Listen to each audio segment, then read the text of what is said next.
Good afternoon, folks. Welcome to FMA Discussion. This is episode 449, and today we're going to be covering the Book of the Stick. So the latest project that was just completed last summer, if I'm not mistaken, took over 5 years, 2018, pre-COVID, to just, again, recently launched, I think upon completion. I think summertime is what Mahipal mentioned, but we'll confirm that. But just so you guys get the magnitude of what was involved in this, which still the three folks that are coming on, which I'll mention, are going to discuss. 4,000 hours to complete this. 4,000 hours total, 60 regions. And again, I'm going to let them expand on that when we bring them up. Also, the free giveaway. So it's going to be 7 weeks, not 4 weeks. So Mahipal extended it from 4 weeks to 3 weeks. If you recall, he mentioned 4 weeks in the test run. So 7 weeks of free access to the digital where you can see the books, the pictures, and etc. Also, we will be giving just to one person, which I'm going to pick. They will receive all 4 copies. Okay, so in order to get to the digital access to the digital, all you need to do is just mention your name, just say hello. I'm going to be writing names down as we go along. So it's important that you guys do that, all right? And I'm basically going to be multitasking, trying to ask these guys questions and writing names down at the same time. When I pick the one person, okay, which I'm going to do at the end, I'm basically going to take the list of names. I'm going to close my eyes. I'm going to put my finger on the name, and that's going to be the person. So there'll be complete transparency, okay? But without further ado, we're going to welcome Mahipal, Mika, and Juha. And here we go. And those 2 other gentlemen are from Finland. Now let's get started.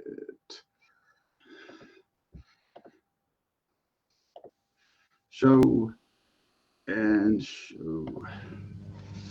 Hey, folks. Hey. Hi. How are Hey, you? how are you doing? Looking forward to this. I can't imagine the process went through all this. So you guys are going to have to, what I'm going to do is, matter of fact, names are coming flooding. I'm already like 12 names behind. My goodness. I'm basically going to be talking and writing at the same time. So folks, if you're watching and if I look down, I'm not being attentive, hardly the case. I will be listening on that, but I am going to be having to jot names down as they're pouring in right now. So, any rate, okay. Well, you guys heard the intro. I mean, pretty incredible. I can't even begin to understand the magnitude that was involved in this. 4,000 hours, 60 regions.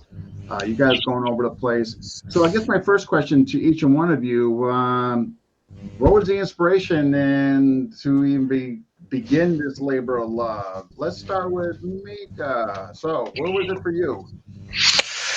Oh, well, as a kid, I stumbled upon this guy called Don F. Traeger, and he was doing something called hoplology. Who's that guy? Yeah, who knows? Anyway, for the longest of times, I was kind of envious of him being able to go to all these regions and finding out about these magnificent arts. And when I stumbled across this project through Juha, I was kind of hooked, and I pestered Juha for a couple of years, maybe, so that how could I get on the program? And finally, a place opened and I got in. So this is basically a labor of love, so to speak. Yeah, This I is would say. something, yeah. Martial arts have piqued my interest since I was a teenager. So this is pretty much dream come true. Yeah. Juha, what say you on the same question? Yeah, I mean, I've been doing martial arts since I've been 10 years old and been a professional academic for a bit over 20 years. And yeah, in the 2000s, Mika and I, we were working in the same department. We were actually talking about a project that could involve Silat and politics. So it was the politics of Silat and Silat of politics. So we kind of politics. These What kinds do you of mean things. politics? Yeah. Politics and martial arts? Come on. Yeah, I've enjoyed watching this channel for those discussions. There's for a long there's no politics with FMA discussion. I Yeah, can't but say it it with was a straight face. yeah, along my own journey. Yeah, it was I think 2019 when I discovered the Immersion Foundation. I was very intrigued by the especially the labs that they were organizing and the expeditions. So I was unable to go to the Stigmata one. I was a bit too late to join in on that. But when the Bond of Blood was sort of, there was an open call to participate, so I put my ticket in, and that's where I met Mahipal, and my sort of hidden agenda was to somehow become involved with the foundation and the research activities, and finally get that sort of bringing martial arts into my own research work, get that going, and luckily we got the start from there,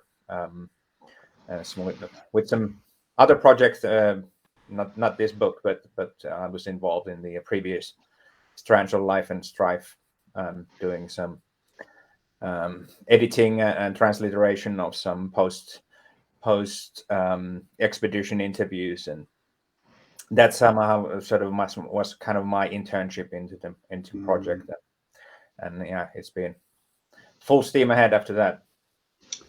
Yeah, because I was curious how you guys all met, but it was at the Met Labs, okay, which completely makes sense. Because how did Mahipal get associated with two guys from Finland when there was millions of Just people? Eskimo hunting together. Yeah. So same question to you, Master in Chief Mahipal, and I'm just keeping up on these names. So first of all, I think these two guys are being very modest. So let me give them a little credit where it's due before I jump in. They're very, very serious martial artists, okay, and very serious academics as well. And they've gone above and beyond the call of duty in doing things, including midnight calls and crazy meeting hours, whatnot. So first of all, kudos to both of them for kind of being mad enough to join on board. Okay, so that's for starters. So me, well, how did this particular project start? Was part of when we were doing stigmata, studying the stick arts of the world. We started calling in papers from all the uh, ambassadors, and at the same time it just hit me, um, that hey, there is the book of the book of the sword, which is like a defining piece in hoplology and martial arts history. It was always on the back of the mind, and then we were launching the peer reviewed peer our journal, and we said, okay, what we're going to do is explore one idea deeply at a time, or one weapon deeply at a time, and that's how we started on the journey to get all the stuff around sticks. So that was kind of the genesis, and that's a very abbreviated version of it. And then COVID happened. Yeah. Yeah, nothing, just a little few things here and there, and then and then as you were discussing, a lot of martial arts politics gets involved, and then projects like this take way longer than expected. But overall, I'm really, really, really happy because not only has this work happened well, it's coming out, it's also formed many new friendships and some really deep collaborations. Yeah, I can imagine just when you're working that deeply. I mean, you guys obviously had to be in communication pretty frequently. So I imagine you guys got to know each other quite well and stuff and that. And, to kind of, which I'm sure enhanced the collaboration, et cetera. All right. Got any names down? All right. Let me switch back here to the interview mode. Okay, you guys meant all this. You obviously saw something in them to Mahipal to make you want them to be part of your team. So I guess take us, without going so deep, I'm going to touch upon all you guys in this, but I guess, the whole process. We're talking about 60 regions, going across, country, like who traveled? Did you all travel, or did certain people go to certain regions? you want to take it first, and we'll go through it. So process. So let's hear it. Might be easier if I start with the process. I had the Okay, two of then we them can sure join in. whatever works. Yeah. So it was a combination of two things. One, we did not travel to all the 60 regions. Yeah, I'm It's guessing. not going to be possible, right? But I had already started off on the expeditions, and I was bringing in quite a few ambassadors from all over into one place. Now, as you can imagine, back then, well, even now, it's like if you're not a name, right? People don't take your calls, don't return your calls, right? So on an average, I say that for every 10 people that I reached out to, one responded. Okay. And out of the 10 people who agreed to write a paper, maybe 4 or 5 wrote. Just before we go, why any rationale why you think that was, or? Well, I think people, couple of things, right? I think I have a theory behind it, but I think people want it easy, right? They just want to be interviewed, and they want their interviews and badass action poses put in it, and they're used to this whole 500 word article space that magazines have, right? But that's not what we were going after. We were telling people minimum 2,500 to 3,000 words even to start things off, and then people are going to review it, and this and that, and these are the parameters. So it was hard. So on an average, to get one article, I would say, I'm not kidding, at least 15 to 20 phone calls and Zoom calls. I mean, with all Okay. those people, I mean, yeah. Yeah, so that was the front end work that I got involved in, and then towards the later end, after we started getting papers, then people suddenly waking up once they saw some of the initial issues of the review come out. Oh, we want to do it now, and start writing, and then guide them through that, and from there we said, okay, these are the things coming. These are the things coming. I think we had papers coming in even after we decided to say, okay, After deadline, we are putting way beyond the deadline, right before it went into print. It was supposed to be 4 issues, it became 5 issues. Okay, even after 5 issues, we had additional papers come in that went into the book itself. Yeah. So Juha, Mika, did you guys want to add anything? I mean, you guys have a very different perspective of it than I do, so please. yeah, Juha, what do you say? Yeah, I mean, some of the chapters have been written by ambassadors or researchers in the martial arts. A lot of the people have been to a lab before they wrote, or have been to a lab after they wrote. But some are also sort of interviews. For example, we have sort of edited together the 3 FMA discussion episodes where Mahipal and Mark Stewart and others were talking about, is it FMA or American Filipino? Or Pharma FM, yeah. Yeah. So there's these kinds of chapters are there as well, and others are sort of I mentioned these post expedition interviews. So those kinds of things that have been then sort of edited into an article or chapter. And much of this was done during COVID, so that also prevented the travel. But luckily, we kind of learned to live with these types of podcasts and Zoom calls. So. Just a question for you. So when this, when COVID kicked in and everybody's shutting down, and this, did that make anything easier for you, as far as what you were doing, as far as the actual writing and stuff? Well, there was less demand to be in places, so I ended up being fairly productive during the COVID. I was going to say the downtime, right? Okay. Yeah, I agree with you. That COVID was, you spent a lot of time at home, and coming back. Yeah, we all did at one time or Yeah. another, right? We lost Mahipal. See if he comes back. Yeah. And coming back to Mahipal's point about why it's hard to get people to write. Well, writing is hard, and not every martial artist is a writer or academic, so they might not know what we expect of them, and it might be a little bit too much for them initially to accept the demands we make of them. But once we got the ball rolling, those articles really did start coming in. Wow. Yeah, I can attest to, it being challenging, and somewhat intimidating. I mean, when you're asked to write something and you've just been swinging weapons and you never really looked into the academia aspect of things, you might well be able to verbalize it and articulate but putting it on paper and where it has some congruency. I'm experiencing that right now, and yeah, it could be overwhelming and challenging if you're not used to that or you're not seasoned in that. Yeah, so I do want to add one thing here because it's not just academia that we're doing. So one of the pieces that we are working on is what we are calling the third space. And what we mean by that third space is, you have one space which is martial art magazines and infomercials, right?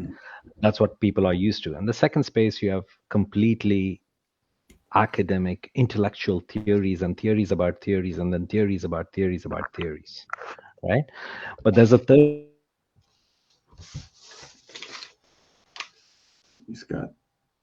He just froze. He's got some internet issues going on. Yeah, I think Mahipal was talking about the third space, which is kind of in between the sort of fully academic, very, very abstract theoretical discussion, and then the commercial magazine.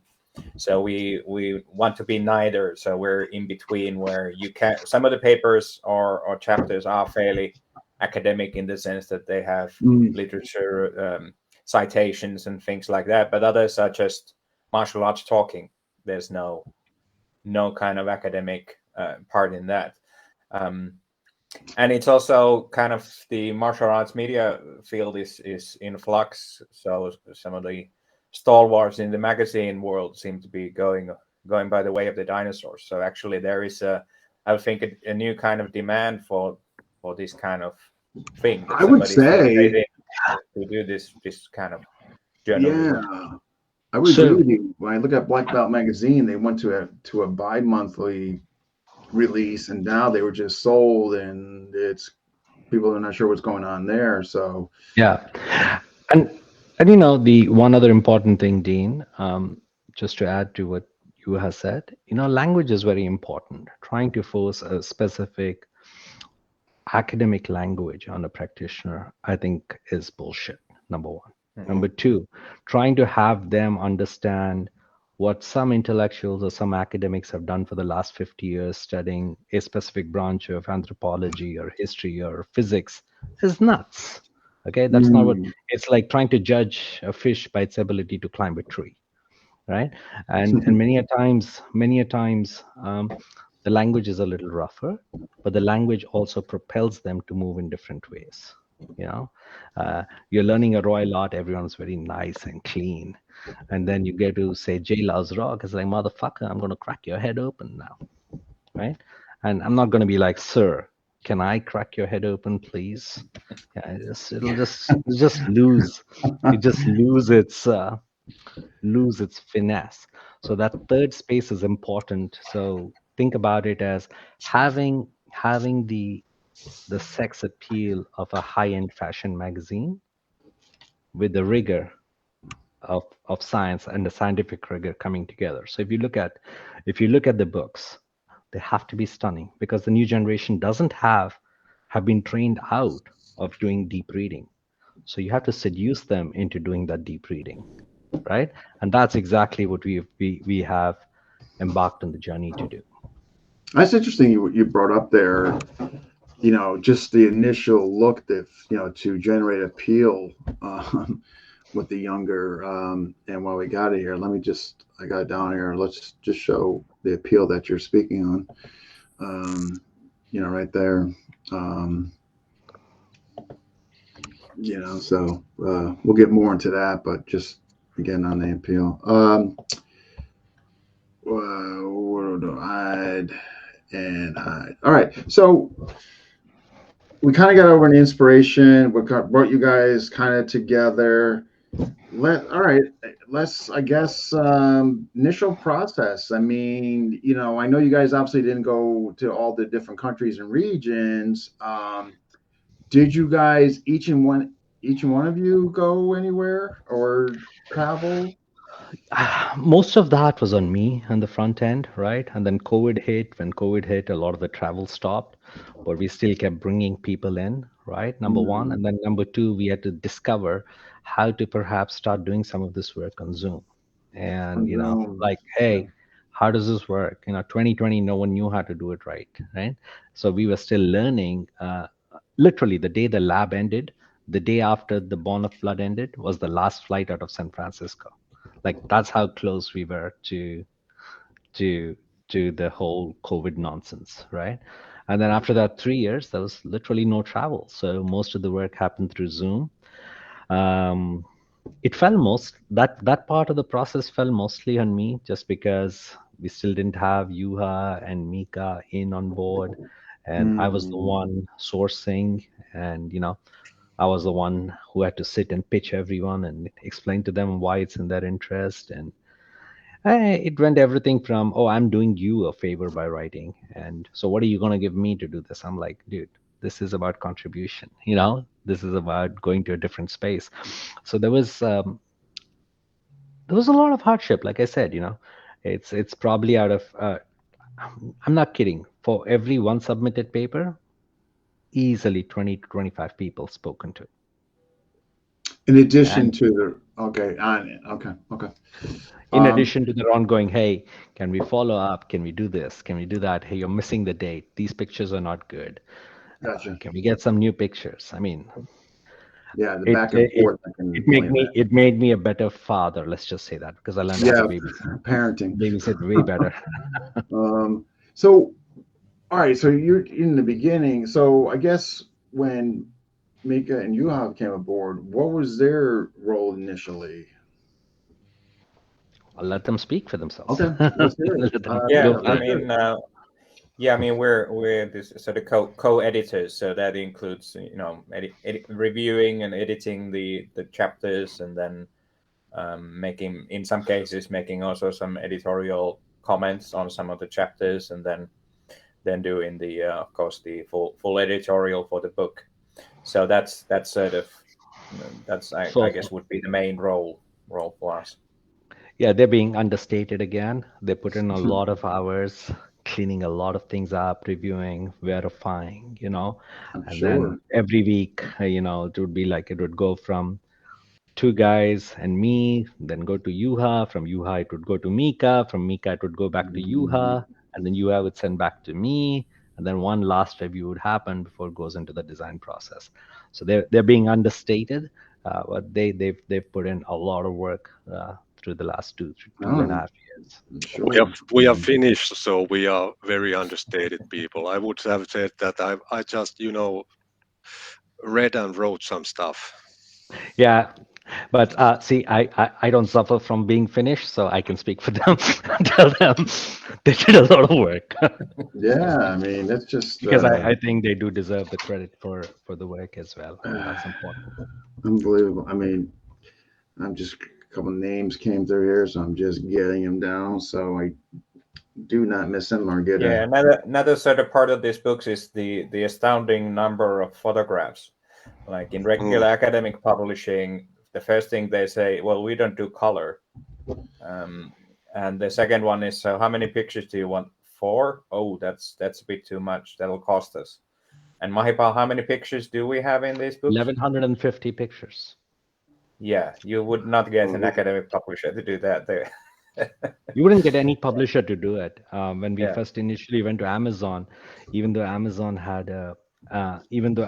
had a, uh, an offering for that kind of high-end stuff, they said mm, my order was the first order that ever came through with that kind of stuff, and they said we are actually killing that offering because it's just not wow. scalable for us.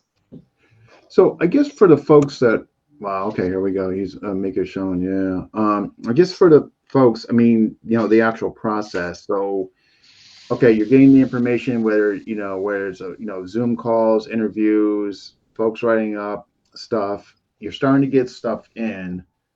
So what's the process from there as far as the compiling and whatever I guess happens at that point? Yeah, I mean, if it's an interview, there's a transcription. First, you get the rough, like we would have an audio recording of this, and then obviously that you can't just put that on there. So that takes quite a number of hours to just clean up the transcription, and then to take all the sounds out of this, since this is not an anthropological. Make them sound intelligent and legible. Yeah, Takes a lot of time. yeah. So you kind of turn it into a written form, but we always try to maintain the voice of the interviewee or whoever is talking. And then you do the language checks, and you go, you pass it along the editorial team, try to figure out the typos, and if there's, try to make the language consistent. Those kinds of things. And don't forget, sorry, go ahead, Mika. I was just adding that, of course, many of the authors, English was not their first language. Actually, neither is mine. Nobody. But anyway. Yeah, none of us are native speakers. So. Yeah. So and we then, had to do some cleaning up, of course. And then, like suddenly say Hawaiian terms come in and you have no idea what that word means. Yeah. Or something from a tribe in Africa comes in and you're like, what the hell is this? You Google it, but there's no reference to it.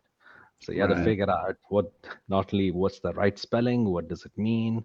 How is that presented correctly to go forward? So when I mentioned yesterday that if an article takes you an hour to write, it's probably going to take 3-4 hours on this side to clean up, and at least another 4 or 5 hours to have that layout and that sex appeal for it to be ready. Because we want the writers to shine. This is not an empty boast. I'm going to gloat a little here. It's not an empty boast. This will outlive all of us. The value of these books is 100%. The value of these books is lowest today. It'll only rise with time. Okay. Yeah. So how do you want to be remembered? So that's how we saw it. We saw it as, hey, this is people's legacies. This is people's entire history, right? How do you want it presented? It's not about making a quick buck here. No, we really suck if this was about making a quick buck. You guys were doing this for monetary reasons, right? Yes. You guys wouldn't be opening an IPO anytime soon. Nope. Not yet.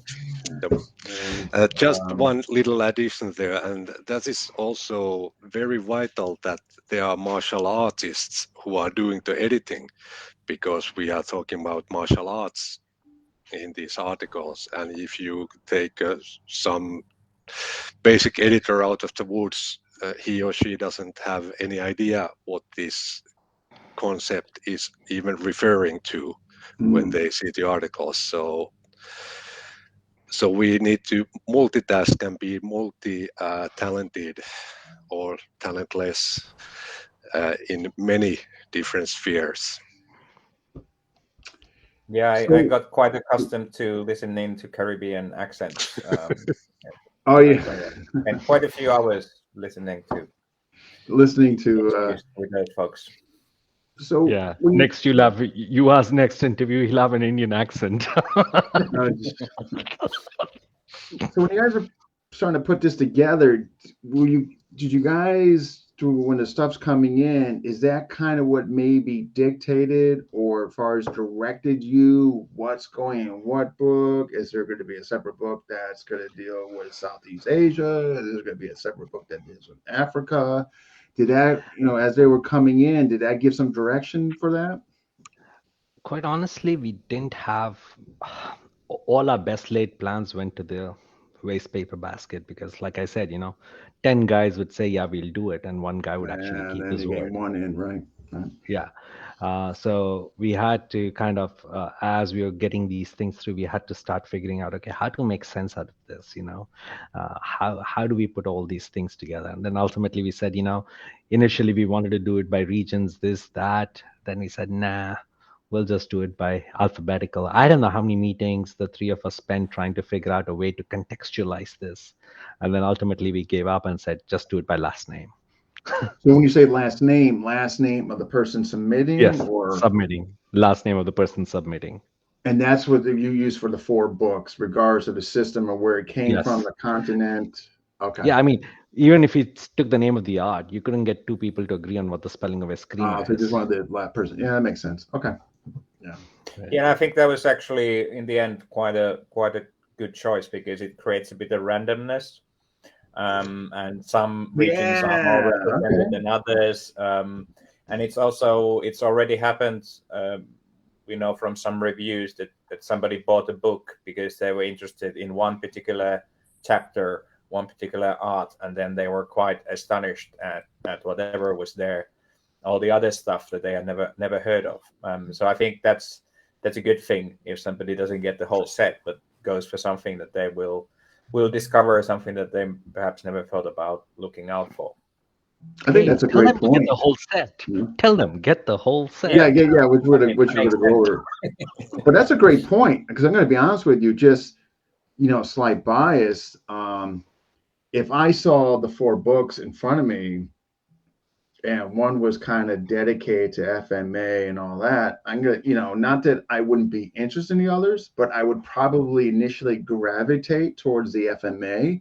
But the fact that you just mentioned, it's gonna be a little in each, regardless of where it comes from. So that was probably a great move, actually. Yeah, and it brings the wider scope of haplology available to more people. They get exposed to other arts, so they might, widen their horizons some more. No, absolutely. Like, yeah, you're going through this, and all of a sudden you see something that perhaps you're not familiar with, but it piques your interest. Then you get a hold of the guy, and before you know, I mean, there's no way telling me some folks are not going to get students out of this one that starts to circulate. You know what I mean? So I think these guys are going to ultimately be indebted to you in some shape, way, or form. We got Francisco here. Must read. Yeah, okay. And it's also some of these arts are kind of unknown and even secretive. And it's also happened that somebody who lives in a certain country doesn't know that they actually have some sort of martial art of their own, and they do whatever is available, and then they're kind of shocked. Then they realize, I didn't know we had stick fighting in our country. So that's also something that hopefully comes out from this structure. Oh, I think it will. Like, and they don't even have to be secretive. There are some arts that are dying out, only a handful of practitioners, and they get some exposure to these books. And I really sincerely hope that they get new students through it. That is such an excellent point you made. Like, if they're on the verge of dying, by people reading about them, maybe that generates an interest, gets more folks involved, and maybe stalls that process of like going to the wayside, which is so sad. I mean, that some of these systems are going to an FMA. In 2 decades from now, not that I want to be right, but there's some systems that are going to be just oblique. I mean, they're just going to be gone. But that's excellent.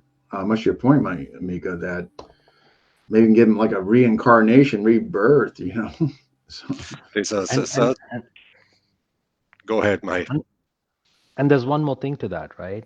Usually when these things die, right, then you have somebody else, usually from a different culture, maybe some prestigious university, blah, blah, blah, comes and writes about it without a deep understanding of what actually happened. But now, even if it's a dying art, even if it ends up being ends up being the last statement, at least it is from people in the culture, in the art, rather than some rando coming and reframing. Yeah. I mean, even the best intentions, right? You can have the best intentions, but I face that with the Indian martial arts all the time. I keep getting this one guy in England and one guy in Australia keep telling me, I don't know what I'm talking about in my culture. It just blows my mind.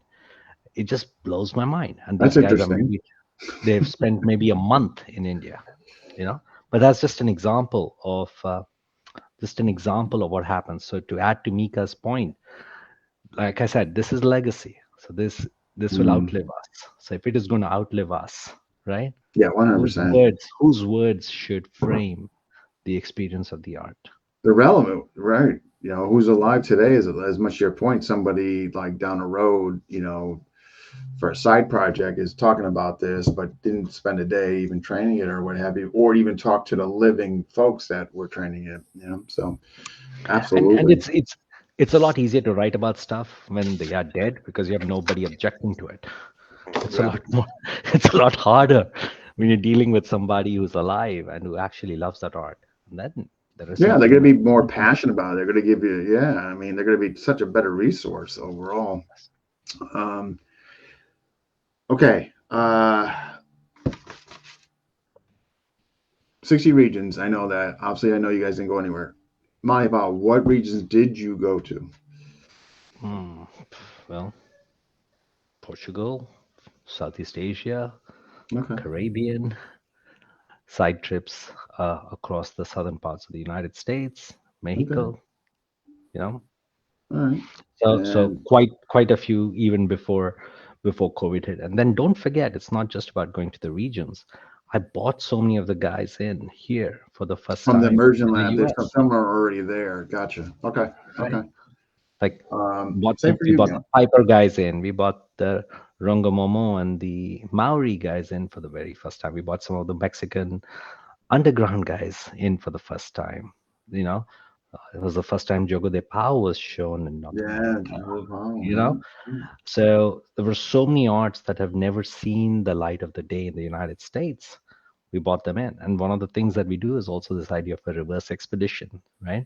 So in expedition, we go to places, but we also bring a bunch of these people into one place one time, and then we go off into the woods and mountains, and there's no access. These two joined me on the last reverse expedition, right? But they did do an expedition. They came from Finland to the US to do this. And they're in the mountains and there's a storm, you're cut off from everything else, and you spend 18 to 20 hours just with these martial artists getting deep into the depths of their art.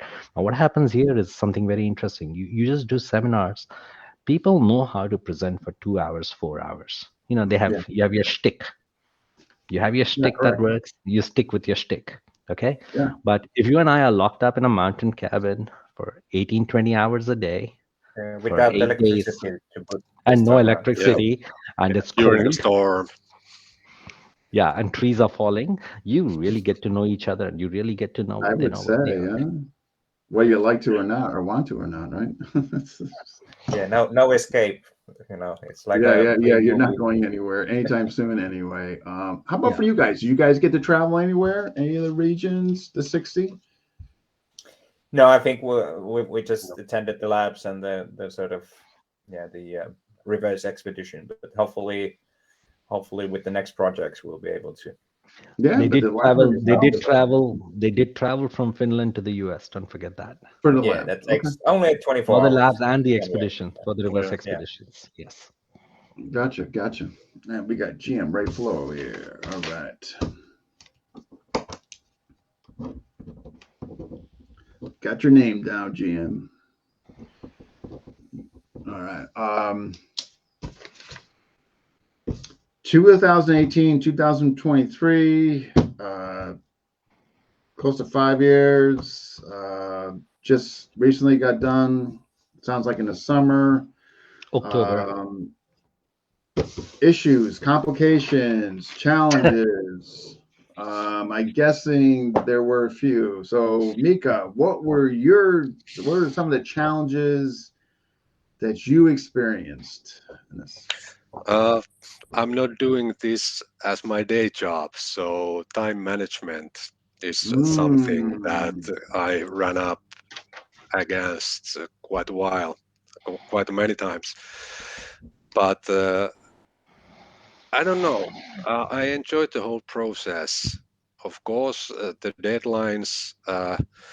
Sometimes we have a lot of text mass to go through, because the some articles, so-called articles, are basically books. Yeah, there's actually a self-defense manual from Argentina by Arturo Bonaficio, where he is teaching walking cane self-defense using reverse grip. That was kind of unique, and it was like 100 pages, 120 pages, translated from Spanish to English. That's a book in itself. There's some other as large papers also. And then there are a few articles that are short ones, and you never know what you get before you open the file. You never know what surprise is. Yeah, Yeah. so it's either like, thank God Mahipal's a nice guy, to Mahipal's an asshole. Heard here on FMA discussion. Yeah, no, the thing is, you got to have a good sense of humor and not take yourself too seriously. Otherwise, this stuff doesn't get done. Wow. Your challenges. Well, I've edited 10 books in total these days, so there's always editing a volume is a hurdle, and things show up. And one of the last sort of hurdles was I wasn't sort of party to it, but because the original idea was to have three parts, and it was very late in the game that we had to split it into 4, and all of the layout needs to be redone. I mean, I've laid out maybe 3 books, so I know what that also means in terms of workload. Having to do all the sort of maps that are kind of the sort of index of what's included. All of that has to be redone. So there's like work that wasn't kind of necessary or wasn't planned on. All of a sudden, right at the crunch time, sort of comes up. Also, the kind of publishers flaking out from what they had. Or let's say the producer or the venue for selling the book all of a sudden flakes out. Increased costs for what it's gonna be in the end. Those kind of things. And it's always at the end. That's when it's always at the end. Speaking of cost, well, before we get to that, challenges, hurdles, Mahipal. I think they've covered time management was a critical thing. Redoing everything was more a way of life than not. It teaches you patience. 3, managing people, right? Because everyone sees a piece of the puzzle and not everything else, right? And it's, you're dealing with everything from martial artists to their ghostwriters to their top student who wants to feel very important and he's following up with you, giving you hell, right? To dealing with designers, to layout. So it's a lot of work pieces that have to be pulled together. And I think part of making it all work is just learning to be humble. And then if you're trusting people to do pieces of the work, not to double and triple guess their contributions. That's way harder. At least it was for me. It was a very hard thing to look to accomplish, because if you're trying to double guess and triple guess everything that everyone's doing, and you're doing all the work all over again. And I think that's why things don't get accomplished. So I think the challenge is bringing the right people in, putting your ego aside, right? And kind of letting go, if you will. You know what I mean? Yeah, that's the hardest part. That and time management. And time management, because I don't know how many times I've had 2:30, 3 a.m. calls, because that particular instructor, that's the only time they can get. Yeah, he can talk to you. So now just imagine you're in your bedroom and then your phone rings at 2, and you better take that call. You have toddlers around and you have to run out of the room and take that call and get back in. So that became a the whole house up. And wow. Okay. Speaking of which, I mean, how, you don't have to go full detail, but maybe just give the folks some idea. I mean, financing this whole thing. I mean, obviously, I know immersion labs, people are buying tickets, they're coming in. But in terms of this project, I mean, labor of love, You're just getting people to volunteer, generally speaking, and to do it. Yes and no. Some of us, it was a complete labor of love. But when you get also professionals, I mean, if you look at the books, that's not your weekend layout. If Yeah. you've gone through the books, and then you get people, you have to pay professionals as well. So it was a combination of those two pieces. And then, I'm a firm believer, put your money where your mouth is. So I put my money where my mouth was. Okay. Yeah. Again, just And these guys put in blood, sweat, and their time into it. yeah. So it's about putting our time and our money, because time is money at the end of the day, right? So it's about putting that in. And it's an expensive project. It's very easy for people to conceive of things, Mm. but bringing it to the finish line, that's what separates champions Yeah, from the most. long haul. And somebody came in here. Joe, hello. Will this be streaming on YouTube as well? No, it will be put on YouTube, Joe, after I download it. So if your computer does crash, yes, you can see it later on YouTube. So it was completely financed by. Wow. And this is obviously, wow. Again, just for the folks that are jumping in late. Because when you try getting a grant or try to get a publisher, the publisher like Juha said, can you cut it down to 4 photographs for the whole book? And if I told them 1150 photographs, even photography books don't have that many pictures. Not only that, what I was going to say for the folks just jumping in, I mean, 5 years, 4,000 hours between the 4 books total. How many pages? 2,000 pages. 2,000 pages. How many photos? 1150 photographs. 1150. And folks, here we go, just so you can see them. So again, one person that's watching this. It's quite a pile, Yeah. My gosh. It took one person almost will be all of my winning all carry-on 4. to bring them from the last lab.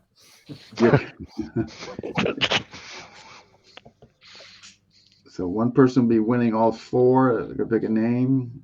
And of course, if you're watching and you said hello, you will receive 7 weeks free access to the digital of these books. Yeah, and the idea is, we feel confident about it. So you guys, take a look, feel it out, Yeah. and then go buy it. And if not buy it, at least go put out a review. Let others know, because if we were doing this for money, it would be a very different strategy. Let's since we're on FMA discussion, there's 25 of the chapters concern Southeast Asian arts, and 21 of those are somehow connected to FMA. So there's quite a lot for the FMA enthusiast to enjoy. Sure, there's folks that I probably from that covered. I'm guessing maybe. And then you have rare arts from Argentina, Lacan from France. You have Silambam covered, the Punjabi arts of Gatka covered. You have stick fighting arts from Central Africa covered. You have the use of stick for fighting among the Native Americans, the use of stick in Scandinavia, how the stick was used, for example, by SAS Special Forces, to the use of polearms and heavy stick in medieval combat. Things you would not have even thought about and said, oh my God, they use a stick to do what? So yeah, they have the books have more than a dozen articles that would be appealing to HEMA crowd also. Okay. About historical European martial arts and traditions that are dead and are revived, and living traditions. Also probably the first time that actual voices from Polynesia, actual practitioners, talking about Lua, and not from an outsider's perspective, but from an insider, and one of the last warrior priests of the Maori talking about their arts. Right. So this is not second, third person. They saw a demo and copied 2 moves in a demo, or took a Yeah. 4-hour session. These are guys who dedicated their life to that stake, and now they are talking about it. So there's quite a lot of things that are absolutely unique about it. Yeah. Again, just the magnitude of what you guys are saying and the volume and just yeah. And of course, a bunch of stuff on Chinese arts, Japanese arts.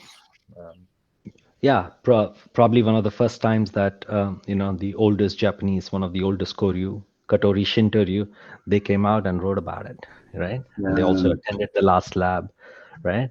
And then you have things like the Shaolin game to drunken boxing to monkey kung fu and the use of the stick within their arts. That's gotta be interesting. Monkey kung fu with a stick. Yeah, yeah. Wow. And you're in Russia, right? How Sistema uses it and How what they system do. are you? Oh, okay. Interesting. Okay. Yeah. And So of course, that was written by Martin Wheeler, I mean, Guru Dan's instructor in Sistema. So Got it. and then there is lightsaber combat, which is kind of up and rising sport nowadays. I know what's going on with And that. I keep seeing that yeah, more and more. yeah. Who And then knew, huh? there is SCA, Society for Creative Anachronism. Paul Porter, who wrote the article, is simply hitting the hardest with the stick that I have ever experienced. His body Same here. mechanics are exceptional.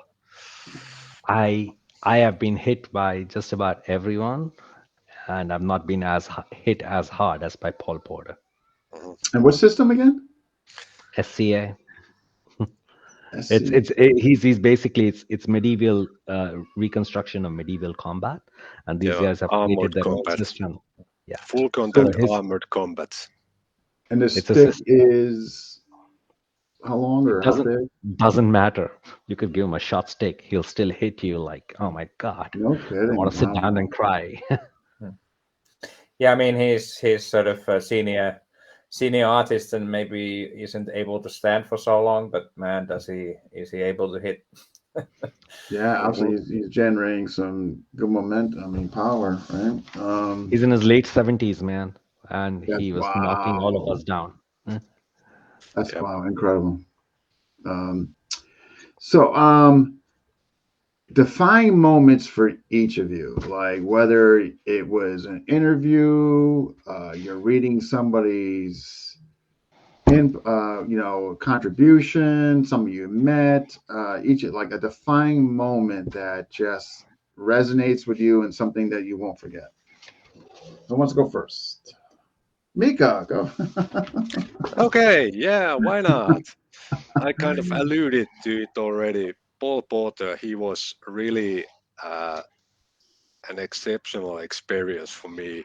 He's a really humble, nice guy, but his understanding of body mechanics and physics behind it are par no one.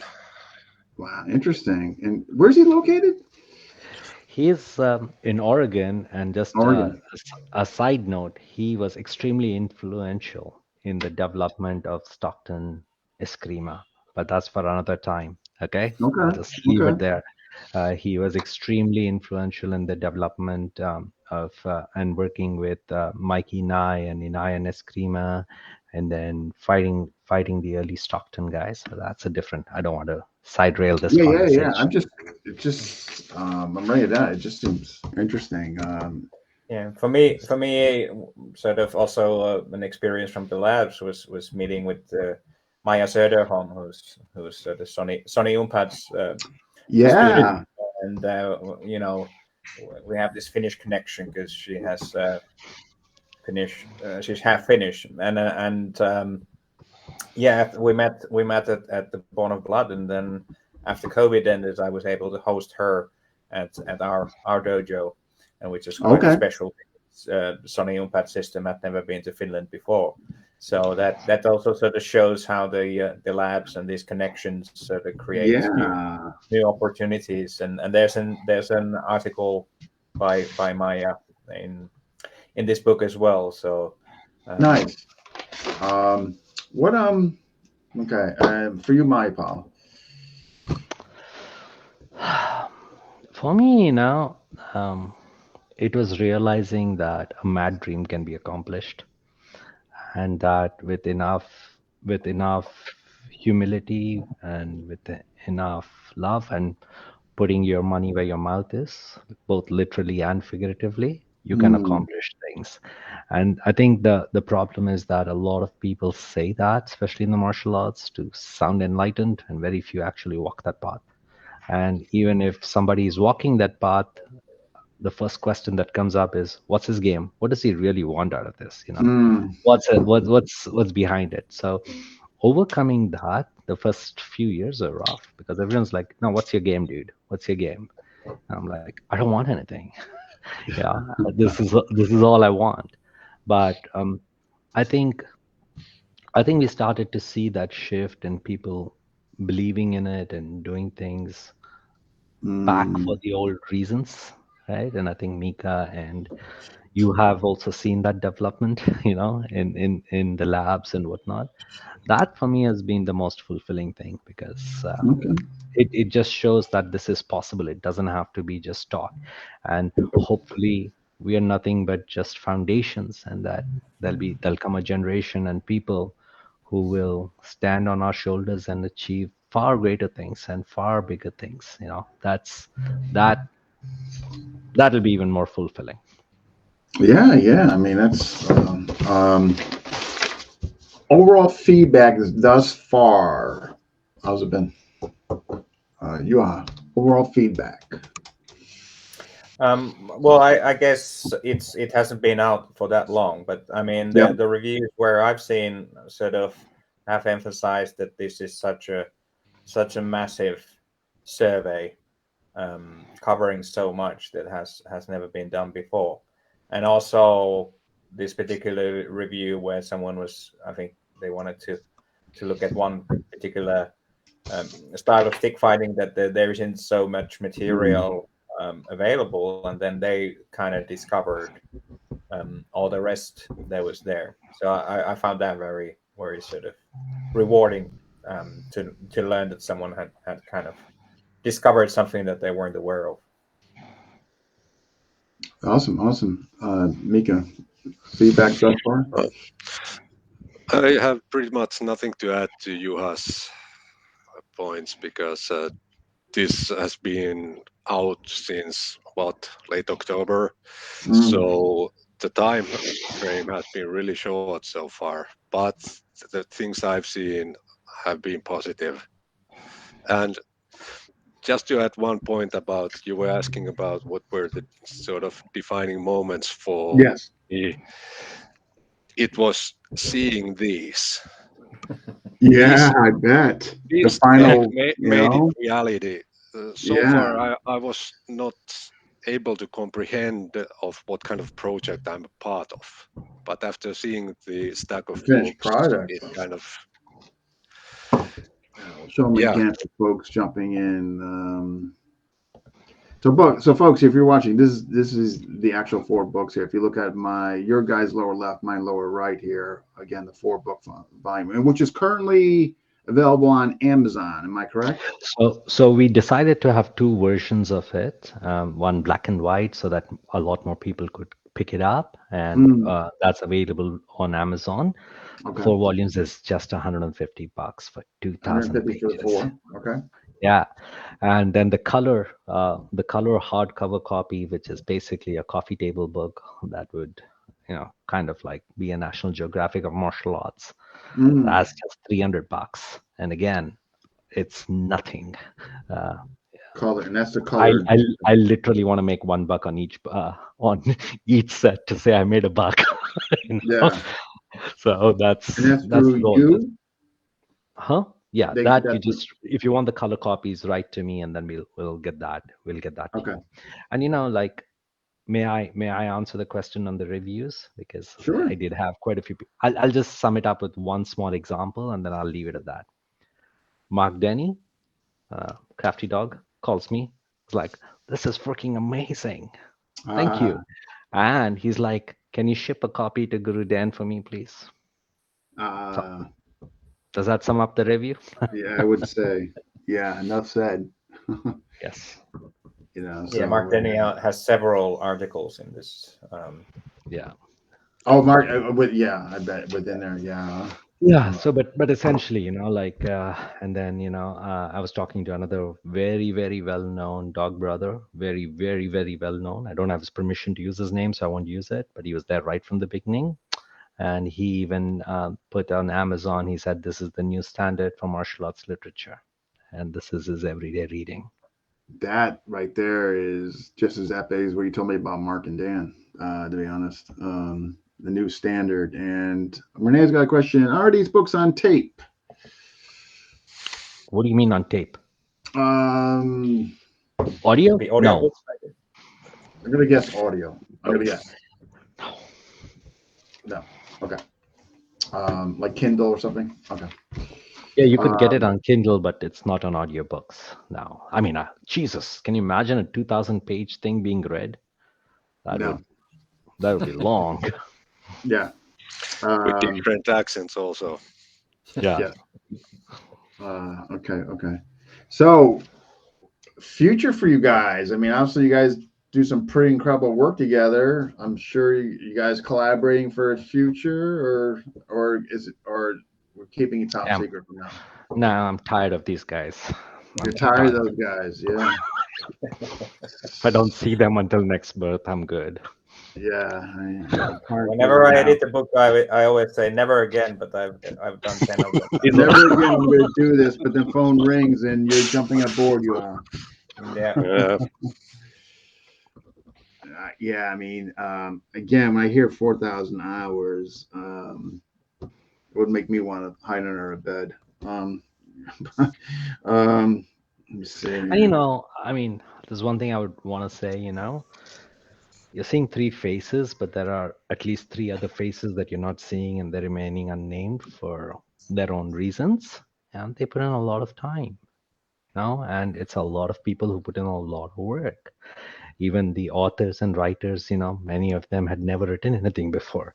So it was daunting for them to sit and write, and especially thinking, oh, who are these guys in America who are going to judge my work? Especially say you're coming from an African country, or you're coming from a small country in the middle of nowhere.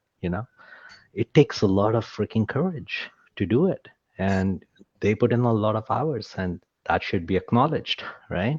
Sure. So while we get to be the face of it, the real heroes are the guys who are not being mentioned because right now, they put in the time, they put in the reasons.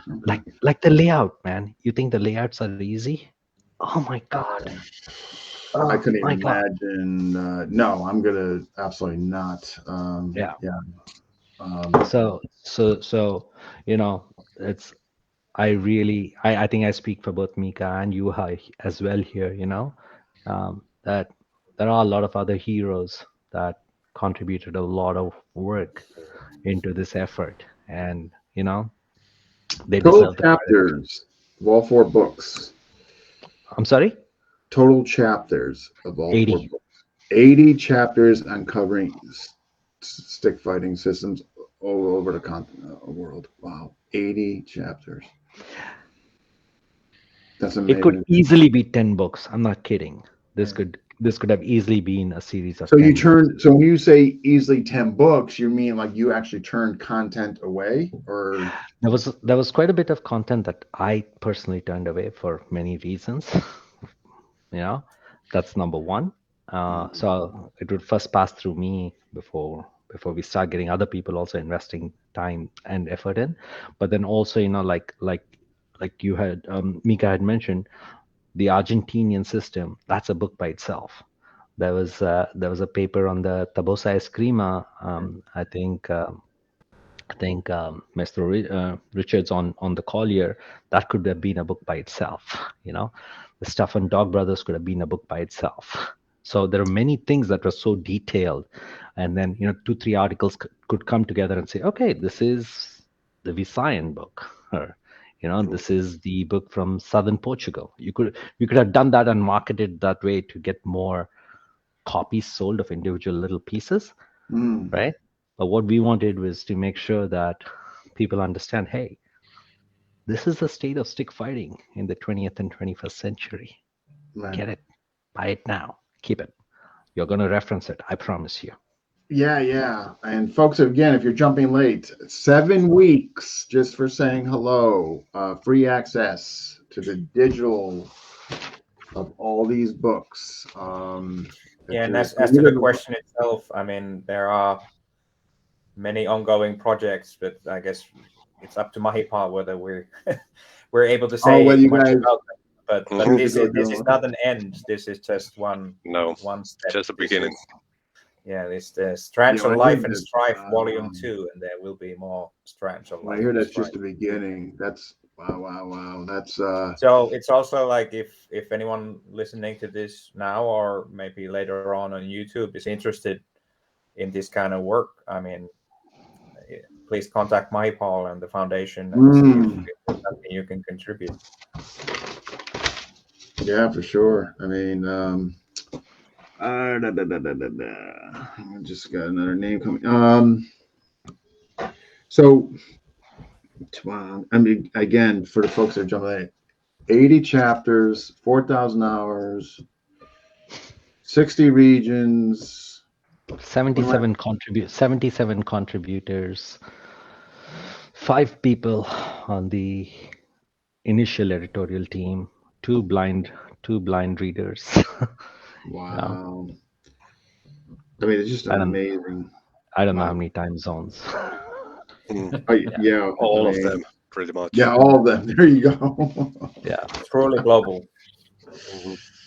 Wow. I mean, so folks, so Mahipal, you'll give the link for the comment section for folks for the access. Sure, let's do or that. You can send it to me via Messenger, or whatever works easiest for you. Either way, I can send it to you on Messenger. I'm just curious if it's okay for me to ask a question. I'm just curious if listeners have any questions for either Juha, Mika, or me. Anything's fair game. Nothing has come across yet, but I will take a quick scroll. I think there was one question about, since there's so many dialects and translations and things, how did we decide on what to call what? I actually feel terrible that I missed that. Right here, Robert Small. So the question is, here. Okay. Yeah. Sorry, Robert. Here we go. So with so many languages and dialects, how did you describe what things would be called? We didn't. Short answer is that we use the terms and terminology of the authors. And this is what we mean by, not to monopolize the language and not to put a new identity on them, and let people call that art what they want. They want to call it black coffee with whiskey. We said, okay, this is black coffee with whiskey. Black coffee with whiskey stick fighting. I'm just making that up, I'm making that up, but you get the idea. Yeah. But those kinds of things are where our editorial role is, that then we have a little footnote that maybe gives a little context to what a certain concept is or a term, because there may be assumptions that what the reader will know from the author that then perhaps not every reader will have. So instead of expecting everyone to Google stuff, we have some sort of footnotes on what this or that term means here. Here's a good question from Joe Swift. I want to just make sure I got his name down. Yes, I do. His question is, what was the most interesting art from each of you from each continent? Juha, why don't you go first this time? Well, FMA is my own wheelhouse, so obviously all of those are sort of quite interesting. But I would say that the Maori Mara things was just something that's being at the lab where for the first time they kind of showed it to outsiders. I felt really privileged, and it was very heartfelt, that experience. It was just I'm sorry, what was it again? The Maori Rongomomo. Rongomomo. Most people haven't even heard of it, and he's the last of the warrior priests. Interesting. I say like his physical presence. The only kind of similar level of compassion that I felt is from the Dalai Lama. The thing is that their warrior system is a complete system. There's a whole worldview behind it. It's strictly comparable to old Japanese Koryu arts in their magnitude. And it's a shame that not more people know about it. But maybe this will remedy the thing somewhat. Again, it just I'm hearing you guys. I'm just want to put these in the comment section. For me, I would say like from North America, it was some of the Hawaiian arts that was pretty unique. The use of the war club from the North American natives, right? The walking cane from South America, the arts of Jogo de Pau. That's a little personal for me. I was there, played with those guys, did lots of stupid things with those guys in a good way. So that was special, including meeting the maestre of the system, staying in his house. So that was pretty special. And then for me, it was really nice to see good Indian martial arts starting to come out and showing, when people think about Indian martial arts, they only think kalari and like, oh, that's the end of it. It's not even scratching the surface, So having the arts of Silambam and one of the best practitioners, young practitioners coming out and showing it along with footwork, that was pretty good. So so there were quite a few, every one of them was special in their own ways. And of course, FMA is close to my heart. So, I'm biased there, but lots of good stuff. I won't say there was a single article in there that I didn't learn something new from. I bet, my gosh, with all that content. I mean, just out of curiosity, Juha, what the FMA style do you do? Well, my core style is the British International Fighters Federation system, founded by Jay Dobrin, who was one of the first students of René Latossa when he went to the UK. So it's kind of two-time offshoot from Cabales and some other Stockton flavors. But I have also done Becky de Tersha almost as long under Bill McGrath, who's also one of the authors. Okay. Yeah, I was able to get Renee on here before sadly it passed. Yeah, sadly he passed away. Yeah. Wow. Just going to see if any other questions came in. And I don't believe so. Just a quick shout out for Jogo de Pau, because that's an interesting art. They teach team fighting against other teams because, in the olden days, the villages fought each other, and that's kind of a knowledge that has been pretty much lost in most of the arts nowadays. And I will tell you from having experienced it, the adrenaline high that you get when a whole village is chasing you, nothing quite like it. I bet. I think that, hold on, let me just see. What do you think? Yeah, if you guys are interested in Jogo de Pau, hit me up. I'll connect you with the Faf tradition.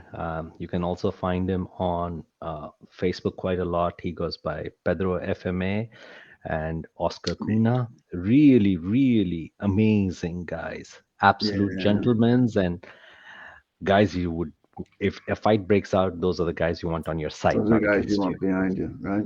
Yeah. All right, or in front of you, should say. All right, Danny Terrell, what do you find to be the most distinct difference within the arts of this study?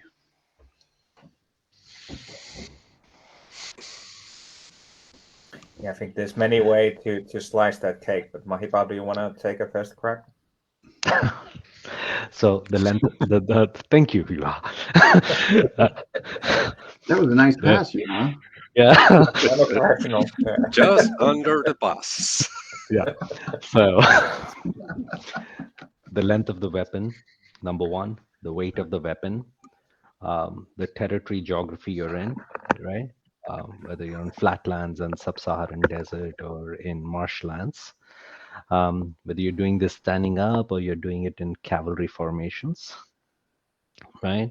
And also whether it is a tribal art, a clan art, a martial art, or a rice bowl system, right? They all there are many ways, like you have said, to slice and dice this, and those differences become profound. So, for example, if you're doing a family art, you just get whacked in your head and say, do like this, do like that, right? Tribal art, the guys who lived are the ones who get to teach their stuff, and they say, oh, do these things, do these things. That's it. Do like this, do like this, do like that. And then as you start becoming more progressive, it goes from a clan to a martial to a system. You start seeing the formalization and mythologizing of movements, and then the monkey steals the peach under the banyan tree or whatever, right? You start getting you start getting that kind of stuff. But if you ask me, length of the weapon, the territory that you're in, and the genetics. A Viking dude wielding a 8-foot stick is quite different than, say, a smaller Filipino trying to wield that same 8-foot stick. I would say, yeah, my gosh. Yeah, absolutely on that.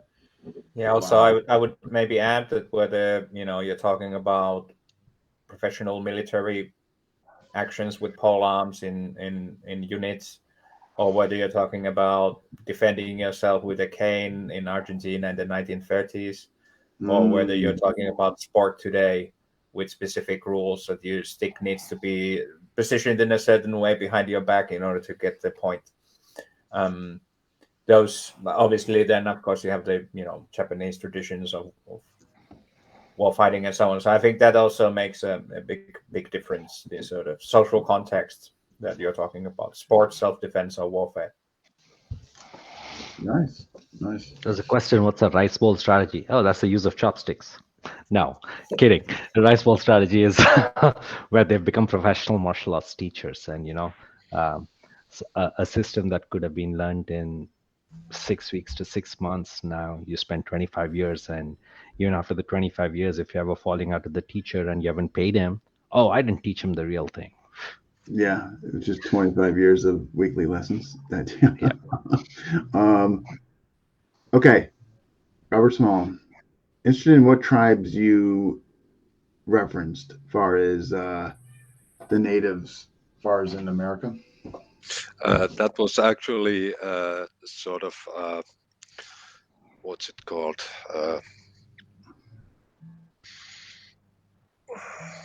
I just had the word in my head. Sorry, I'm not English speaker, and it's late here in Finland.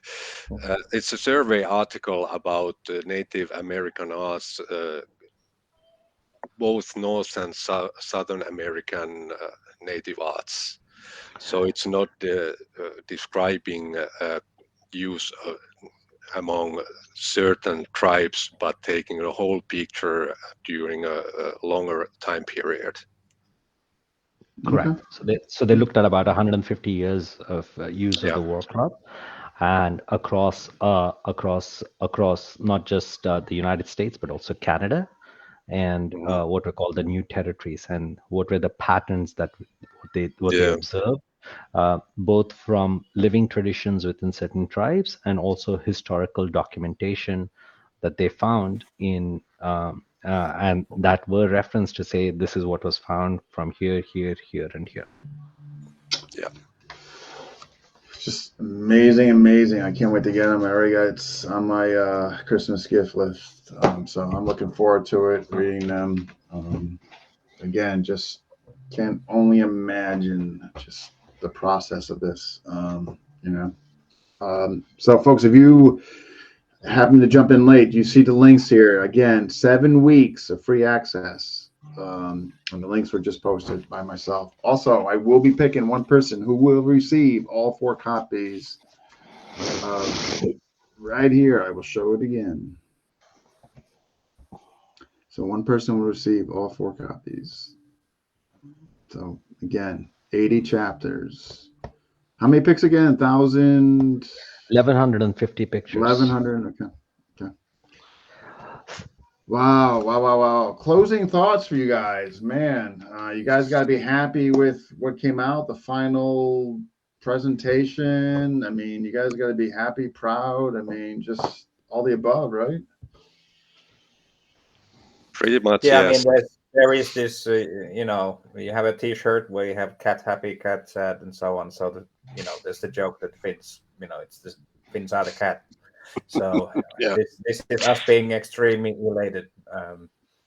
Nice. Yeah, obviously it's always definitely. the thing you put in years of work, countless hours, and you just work with the files and do this stuff, and then all of a sudden you have these, and bunch of books. that's when it becomes real.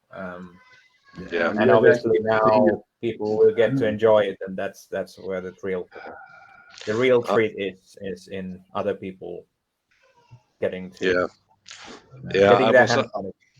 I was on cloud 9 for a couple of weeks after I received the books, but now my thoughts are set on the next project we are working on. So you gotta quickly shift gears, man. You're just like, oh man, this is great. Oh wait, Mahipal. There are so many extraordinary things that we are doing at the moment that will come out. So I bet it's exciting. I have no doubt that you guys are going to be doing some great stuff coming down the pipeline. So, wow. Well, folks, I hope this will give you guys further traction, further exposure, increase sales. Like I do every other episode, I download it. Of course, I'm going to spread this to all out the groups. So again, folks, you guys could do these guys a huge favor by going on Amazon and making the purchase. 150 for all 4 on Amazon, black and white. If you do want the colored version of this book, you're going to have to reach out to Mahipal, which is $300. But folks, this is how you can really help these guys. Tell your significant other this is what you want for Christmas. That's what I did. So it works. But hopefully we can really help these guys in what they put out for us. Amazing. You need a strong stocking to hold these books. Yeah.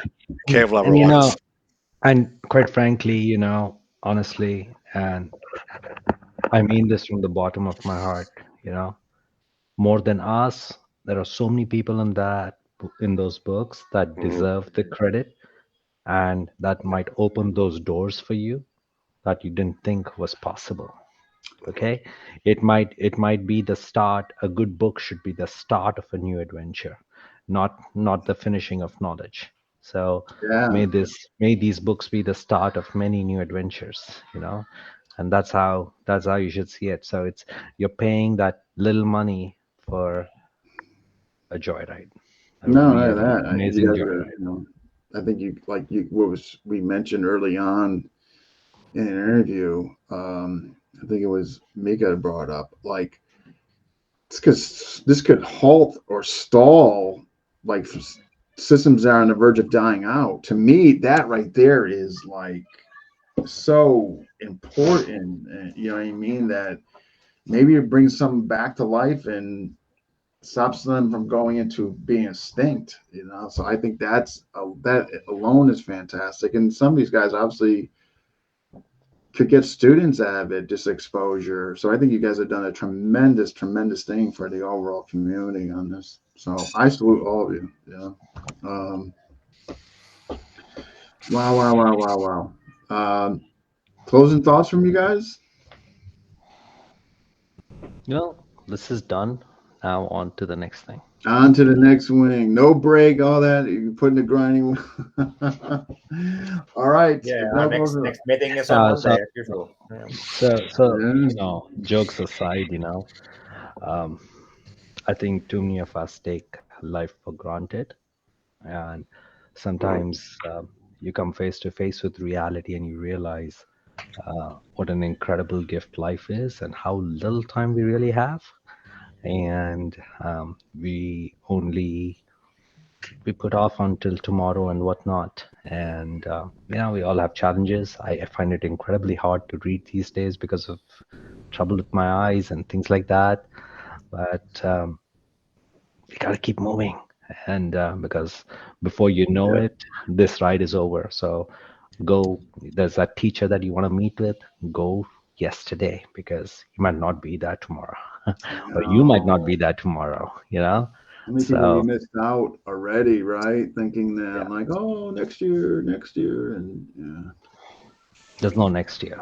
Yeah, you gotta function like that, and so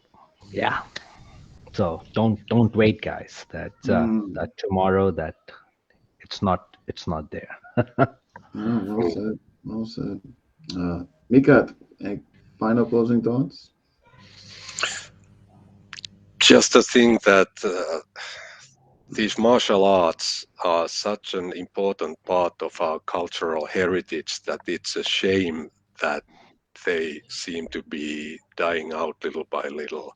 And if this in any way helps to alleviate that pain and helps someone to get new students, whatever they are, I'm really grateful for it. I'm sure the Indigo should be grateful to you. Yeah, absolutely. Juha, any closing thoughts? Well, to me, the subtitle is a comprehensive survey of the world's stick arts, but even this comprehensive survey doesn't include everything. So there's still many arts that are not covered. And to me, this book and this project, it's an opening and it's an invitation. So hopefully this will inspire future people to sort of join in the madness and take part in the work. Awesome. All right, without further ado, I'm going to pick the one person that's going to win all 4 books. So for the sake of transparency, I'm going to close my eyes and just point, and that's it. Are we ready? Go for it. Do it. Ray Floro. Who? Ray Floro. Ray GM Floro. Ray Floro. Okay. Yeah. So, you guys cover anything in Australia? I'm going to ship it to Australia now. I didn't think about that, but it's going to Australia. It's going to Australia. I'm sure Ray will work something, but so Ray, just drop me a message, Ray. We'll arrange. Tell you what, I got. So I don't forget, I'm going to create a group message among you folks right now. Yeah. Okay. We'll get it done. Just so there will be new. Okay, here we go. We got Ray. Oh. Yeah, Ray, please send me your address. And Ray, I wanted to talk to you about something else anyway. So. That worked out perfect then. Okay, you guys can. All right, here we go. All right, congrats, GM Ray.